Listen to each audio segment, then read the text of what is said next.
Tiap-tiap minggu, muka dia mesti keluar. Ini dia, Abang Tanya.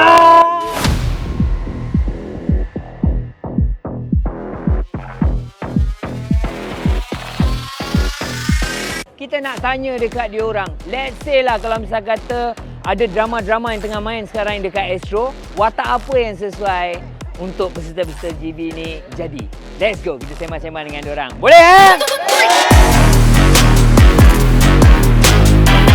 Okey, bagi pandangan saya, untuk menggantikan Nak Zainal adalah Diana Mendua. Nak Zainal. Krisha. Bagi gantikan Nak Zainal, saya rasa Mel Sakura.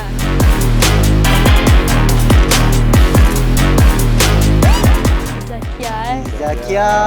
Saya rasa yang boleh menggantikan T Zakia adalah Shasha. Mungkin kita boleh sarankan Mel Sakura.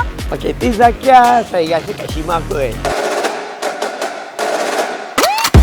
Okay guys, kalau korang ni memang betul-betul Vagenzers lah kan, mesti korang notice brother ni. Tiap-tiap minggu, muka dia mesti keluar. Ini dia, Abang Tanya. Kita panggil dia Brother Misai lah dekat sini. Brother Misai.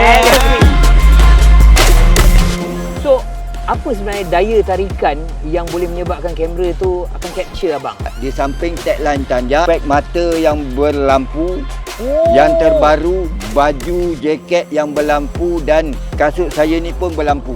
Tiap minggu saya punya karakter berubah. Mengikut kesesuaian lagu dia. Kalaulah diberi peluang abang sebagai juri dekat GB kan? Ya, betul. Apa komen legend yang abang boleh sampaikan dekat peserta GB?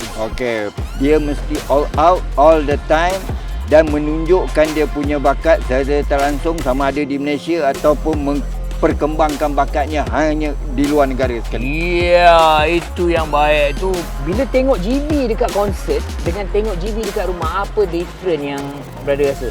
Bila kita tengok GB di rumah ni, kita just fokus pada kaca TV saja. Betul. Tapi kalau kita tengok live ni, environment dia very different. Dia punya kata orang tu aura ataupun dia punya climax sampai. Memang Allah.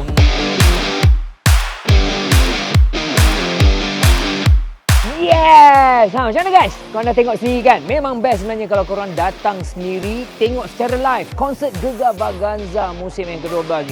Power weh. Okey, kepada korang-korang semua yang tengah tengok Genre Vaganza ni, ada tak yang nak sangat sebenarnya rasa vibe datang tengok konsert secara live? Kalau ada, cuba komen dekat bawah. Mana tahu kita punya team boleh pilih korang datang sendiri secara eksklusif tengok konsert kan. Apa pun, terima kasih sebab menonton Genre Vaganza. Kita jumpa di episod yang seterusnya dan korang kena stay tune layan Gegar Vaganza musim yang ke-12 ini setiap hari Ahad pukul 9 malam hanya di Astro One dan Suka. Jumpa lagi. Bye bye.